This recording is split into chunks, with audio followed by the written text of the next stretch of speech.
Hello, in front of me I've got PS5 and in this video I'll show you how to enter View Surroundings function on the PSVR2. Firstly, thanks to this function,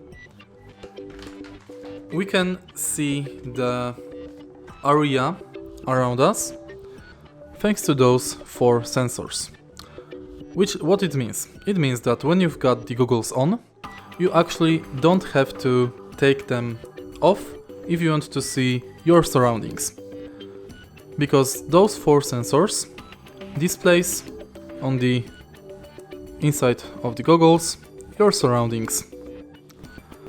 But how to do it? It's very simple. Right here on the bottom of the goggles we've got this exact button. You have to simply press it, of course while the goggles are on, to check your surroundings. And that's basically it. If you find this video helpful, please leave like, comment and subscribe.